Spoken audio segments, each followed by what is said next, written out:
భూపాలపల్లి పట్టణంలో ఉన్నాం మనం. ఈ పట్టణంలో ఔటర్ రింగ్ రోడ్ మనకు అవసరం ఉన్నది. ఔటర్ రింగ్ రోడ్ శాంక్షన్ అయ్యి ఎన్నో రోజులైంది, డబ్బులు పెరుగుతున్నాయి. అక్కడ ఇండ్లు ఇయ్యం ముర్రో అన్నోళ్ళను బలవంతంగా ఇండ్లు తీసేస్తాను. ఒకసారి ఒక ప్లాన్ వస్తే ఇంకోసారి ఎవరో రాజకీయ నాయకుల ఇండ్లు అడ్డం వస్తే మళ్ళా రోడ్డు వంకర తిరుగుతుంది. వంకర టింకర తిరుగుకుంటా రోడ్డు ఇప్పటి వరకు కనీసం మొదలుపెట్టుడు కానీ కట్టుడు కానీ ఏం జరగలే. కానీ భూపాలపల్లి పెరుగుతుంది. రాను రాను ఇటు దిక్కు బొగ్గుబాయిలు పెరుగుతాయి, రాను రాను ఇటు దిక్కు మైనింగ్ పెరుగుతుంది, జనాభా పెరుగుతుంది, ఇక్కడ పనిచేసేటటువంటి కార్మికుల సంఖ్య పెరుగుతుంది. మరి దానికి తగ్గట్టుగానే ఇక్కడ వసతులు కూడా పెరగాలి. జిల్లా కేంద్రమైంది భూపాలపల్లి, ఇంకా కూడా చిన్న కుగ్రామం లాగా ఉండడం కరెక్ట్ కాదు. ఔటర్ రింగ్ రోడ్ రావాలి, ఫెసిలిటీస్ మంచిగా రావాలి. దానికోసం ప్రభుత్వం చెప్పినటువంటి శాంక్షన్స్ వెంటనే చేయాలి.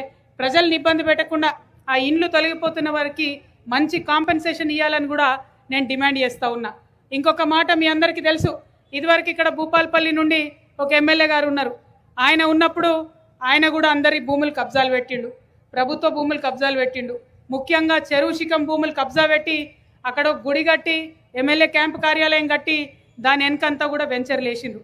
అసలే పర్యావరణం పాడైతున్నది, పీల్చుకునే గాలి బాగా లేదు, బొగ్గుబాయిలు ఉండే ప్రాంతం, గాలి స్వచ్ఛత ఉండదు. ఇటువంటి ప్రాంతంలో చెరువులు కూడా ఉంచకపోతే తర్వాత మన మనుగడకే కష్టమవుతుంది.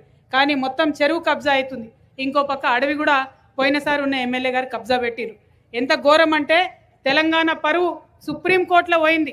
సుప్రీంకోర్టు కూడా చెప్పింది ఆ అడవిలో ఈ ఎమ్మెల్యే గారు ఇంకొక ఐఏఎస్ ఆఫీసర్ కలిసి 190 ఎకరాల భూమి కబ్జా పెట్టిండు, అది తప్పు అని సుప్రీంకోర్టు కూడా చెప్పింది. అయినా సరే మరి ఇప్పుడు వచ్చినటువంటి ప్రభుత్వం కూడా ఆ అడవిని ఇడిచిపెడతలేరు, ఆ భూమిని ఇడిచిపెడతలేరు. అంటే ఒకరు చేసిన తప్పులు ఇంకొకరు కొనసాగించుకుంటూ పోతుంటే ఎట్లా నడుస్తుంది? ప్రజలకు సంబంధించి ఆలోచన ఎవరు చేస్తారు? దయచేసి భూపాలపల్లి జిల్లా ప్రజలు ఆలోచన చేయాలి. ఇలా కొత్తగా ఎమ్మెల్యే గారు వచ్చిండ్రు, ఆయన కూడా అట్లనే ఉన్నాడు. పోయినసారి ఎమ్మెల్యే చేసిండు, ఆయన కన్నా ఎక్కువ నేను చేయాలని. అయ్యో మా సత్యన్న 3 సార్లు ఓడిపోయిండని సత్యన్నను గెలిపిస్తే ఈయన కూడా సత్యనాశ చేస్తాడు, ఆయన కూడా సత్యనాశ చేసిపోయాడు. ఇప్పుడు ఇట్లా చేసుకుంటా పోతే మరి ఎవరు నిజంగా భూపాలపల్లిని కాపాడేది? ఎవరు ఆలోచన చేసేది? 2 ఎమ్మెల్యేలు ఉన్నారమ్మా. ఇక్కడ ఇన్ని మైన్లు ఉన్నాయి, 4 అండర్ గ్రౌండ్ మైన్లు ఉన్నాయి, 2 ఓపెన్ కాస్ట్ మైన్లు ఉన్నాయి. ఆ ఓపెన్ కాస్ట్ మైన్ కోసం పాపం ఆ పక్కనున్న ఊరోళ్ళు 130 ఎకరాలు జాగా ఇచ్చిరు, 140 కోట్ల రూపాయలు వాళ్ళందరికీ కూడా రావాలి. ఇంతవరకు అది అడిగినోడు లేడు, పట్టించుకున్నోడు లేడు. అక్కడ ఓపెన్ కాస్ట్ ప్రారంభమైంది, ఆ పనులు జరుగుతూనే ఉన్నాయి. బొగ్గు తీసుకుంటారు, అమ్ముకుంటారు. కానీ ఎవరి దగ్గర అయితే, ఏ ప్రజల దగ్గర అయితే భూమి గుంజుకున్నారో వాళ్ళ కోసం కనీసం ₹1 కూడా ఇయ్యలే. ఎవరిదైనా గోసనే కదా, ఎవరిదైనా భూమే కదా, ఎవరిదైనా జాగానే కదా. ఆ విధంగా ఆలోచన చేయాలని చెప్పి ఇప్పుడున్న ప్రభుత్వాన్ని నేను కోరుతా ఉన్నాను. ఇంకొక మాట కూడా ఈ సందర్భంగా మీ అందరికీ తెలియజేయాలి. మరి ఇవాళ ఇక్కడ భూపాలపల్లిలో చాలా మంది బొగ్గుగని కార్మికులు ఉంటారు, వారి కుటుంబాలు ఉంటారు. ఎంతోమంది పాపం వయసు అయిపోతుంది మాకు, మేము రిటైర్మెంట్ పెట్టుకుంటే మా పిల్లకో పిల్లగానికో అల్లునికో ఎవరికో ఉద్యోగం వస్తుందని అనుకుంటే మరి ఎన్ని రోజులే, 30 నెలలే కాంగ్రెస్ అధికారంలోకి ఎక్కి ఇంతవరకు ఒక్కసారి కూడా మెడికల్ బోర్డు పెడతలేరు. పెట్టకపోతే పిల్లలకు ఉద్యోగం ఎట్లా వస్తుంది? వారసత్వంగా వచ్చేటటువంటి ఉద్యోగాలు సింగరేణిలో రావాల్సిందే.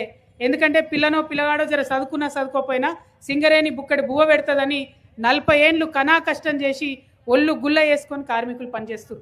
మరి మెడికల్ బోర్డు పెట్టకపోతే వాళ్ళకి ఎంత గోస ఉంటుంది? నేను గత 5 రోజులుగా, ఇవాళ 5వ రోజు, 5 రోజులుగా మొత్తం బొగ్గుబాయి ప్రాంతాన్నే పర్యటిస్తున్నా. బెల్లంపల్లి కాడికి వెళ్ళి మొదలు పెడితే ఇవాళ ఇక్కడ భూపాలపల్లి దాకా కూడా బొగ్గుబాయి ప్రాంతంలో నడుచుకుంటూ వచ్చిన. ఎక్కడికి పోయినా కండ్ల నీళ్ళు పెట్టుకొని కార్మికుడు లేడు, వాళ్ళ భద్రత కోసం భయపడని కార్మికుడు లేడు. ఆఖరికి మైన్లకు దిగేటప్పుడు నీళ్ళ బాటిల్ పట్టుకొని దిగేటటువంటి పరిస్థితి వచ్చిందంటే ప్రభుత్వం కనీసం తాగే నీళ్లు కూడా కార్మికులకు ఇస్తలేదు. అందుకే కార్మికుల దుఃఖం, ఆ బాధ చూసి ఖచ్చితంగా డిపెండెంట్ ఎంప్లాయ్మెంట్ రావాలి, మెడికల్ బోర్డు ప్రభుత్వం పెట్టాలి అని చెప్పి నేను వచ్చే నెల 20వ తారీఖు, నెల రోజులు టైం ఇస్తున్నాం ప్రభుత్వానికి. ఈ నెల రోజులల్లో డిపెండెంట్ ఎంప్లాయ్మెంట్ మీద మీరు స్పష్టమైన ప్రకటన చేయకుంటే ఖచ్చితంగా హెచ్ఎంఎస్ టీఆర్ఎస్ ఆధ్వర్యంలో నేను దీక్ష కూర్చుంటా, నిరవధిక నిరాహార దీక్ష కూర్చుంటా.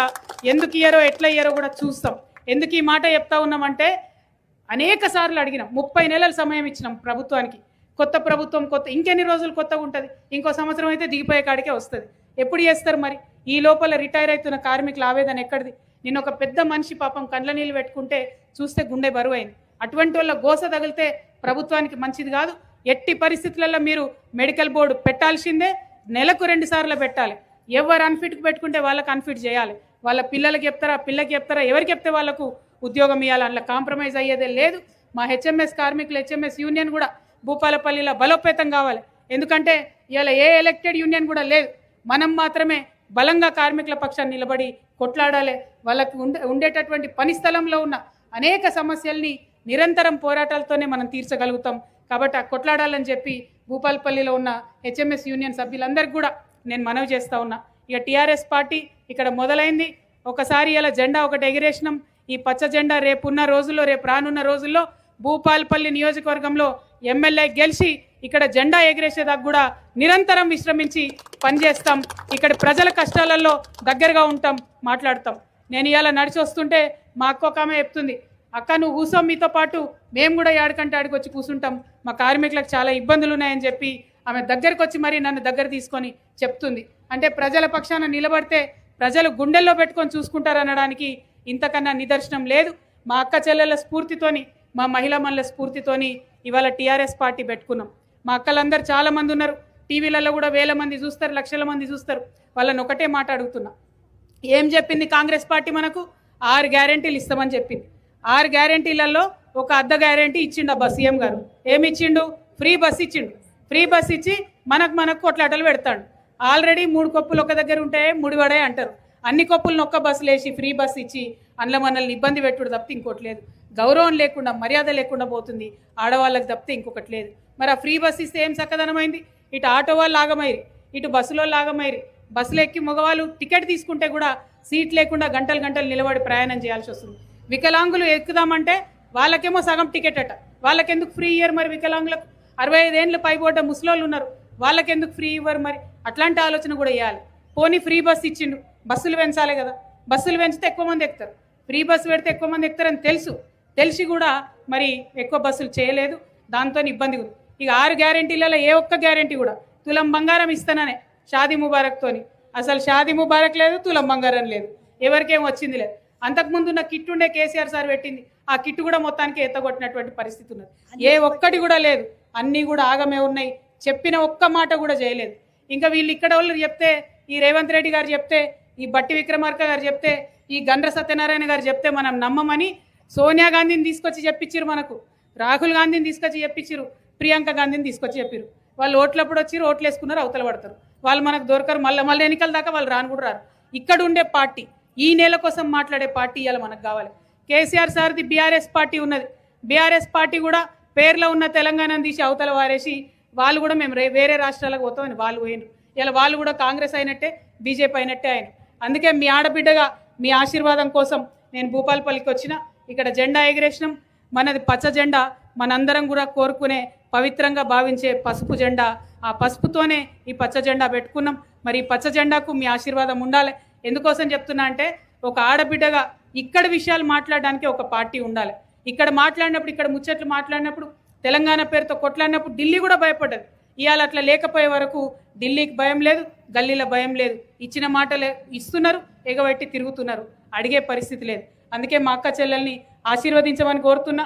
మీ తరఫున ఒక ఆడబిడ్డగా నిలబడి కొట్లాడతా. మా ఆడబిడ్డల మనసులో ఉన్నది నాకు తెలుసు. అక్క అన్నీ ఉన్నాయి కానీ మాకు ఇల్లు లేదని అడుగుతారు. ఎక్కడికి పోయినా పాపం అదే బాధ ఉన్నది. ఇన్ని గవర్నమెంట్లు వచ్చినాయి, ఇన్ని గవర్నమెంట్లు ఇల్లు ఇచ్చినాయి, కానీ ఇంకా కూడా నిజమైన పేదవాడికి ఇల్లు రాలే. ఆనాడు బీఆర్ఎస్ గవర్నమెంట్లో డబుల్ బెడ్రూమ్ కూడా కొందరికే వచ్చింది. ఇప్పుడు కాంగ్రెస్ ఇస్తామన్న ఇంద్రమ్మ ఇల్లు కూడా కాంగ్రెస్ వాళ్ళు వెనక తిరిగేటోళ్ళకే వస్తుంది. మరి నిజమైన పేదవాడికి ఎప్పుడు రావాలి? కాబట్టి ఆలోచన చేద్దాం, మారుద్దాం. ఒక ఆడబిడ్డను నాకు అవకాశం ఇవ్వండి. ఆడబిడ్డను నేను పెట్టిన పార్టీని నిలబెట్టండి, బలోపేతం చేయండి. తప్పకుండా ఆడవారి పక్షాన నిలబడి మన మహిళా సమస్యలు తీర్చడంలో నేను ముందుంటానని మా ఆడబిడ్డలందరికీ వాగ్దానం చేస్తూ, భూపాలపల్లి ఆడబిడ్డలకు మరీ ముఖ్యంగా మీతో పాటు కలిసి నడుస్తాను. ఇవాళ మొదటి జెండా ఎగిరింది. మీ ఆశీర్వాదం ఉంటే భూపాలపల్లిలో గల్లీ గల్లీలో మా జెండా ఎగురుతుంది. గల్లీ గల్లీలో మీకు తోడుగా మీ సమస్యల్లో నిలుస్తామని తెలియజేస్తూ